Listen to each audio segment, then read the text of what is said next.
Students tend to see the teacher as all knowledgeable, often asking for help before they've really tried to solve a problem for themselves. The worlds of work and education are changing all the time, and to properly prepare our students for life in the 21st century, they need to be able to think creatively, solve problems, find solutions and innovate, not only as part of a team, but working alone too. Therefore, it's crucial we foster an atmosphere of independent learning in our young learner classrooms. That doesn't mean leaving students to get on with things by themselves. It's our job as teachers to support them as they become more autonomous and empower them to take responsibility for their learning.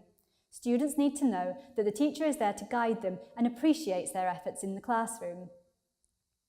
Assessment for Learning, or AFL, has a number of strategies you can use to do just this. In this video, we'll be looking at what we can do to support students as they become more independent.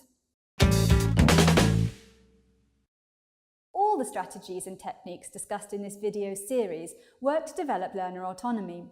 They do this by asking students to reflect on what they do in the classroom. The types of questions we ask to encourage students to reflect are crucial. We also need to remember to allocate time in lessons for students to engage with these questions, either alone or by talking with a friend. Lower level students may wish to do this in L1. The end of a cycle of work is an ideal time to revise what has been taught, as well as to ask students to focus on their successes and difficulties. Sentence stems work very well for this. Ask students to finish sentences, such as, today I have learnt, I can, I'm good at, I haven't managed to, I didn't understand, and I have difficulty in. The end of a cycle of learning is not only a good time to look back on learning, it's also an optimal time to think about and prepare for the next unit of work.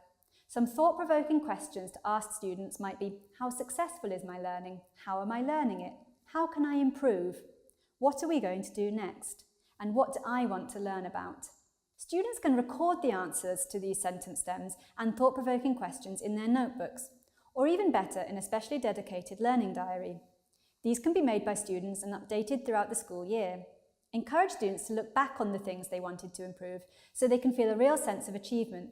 Or if they're not making progress, then work with them to figure out why. Make sure you provide plenty of support, as this will be difficult for students at first. Doing this often as part of your regular classroom routine will help students to reflect more confidently. I'm not sure about your students, but when my students complete a piece of work, it often disappears into a backpack, never to be seen again.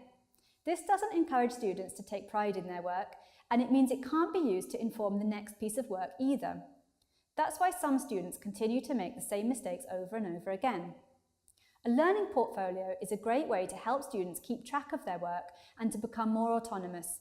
It's up to students to select their best work for the portfolio, which can also include self-evaluations and reflections. A portfolio can be a simple folder which students update throughout the year. Students can find it strange to find themselves at the centre of the classroom rather than the teacher. But with support, they can become autonomous and independent learners, taking the focus off the teacher and onto what's important for them. And remember, assessment for learning isn't anything new. If you ask students to work in pairs, encourage students to help each other, monitor closely and give regular feedback, then you are already using some of the key AFL techniques and strategies.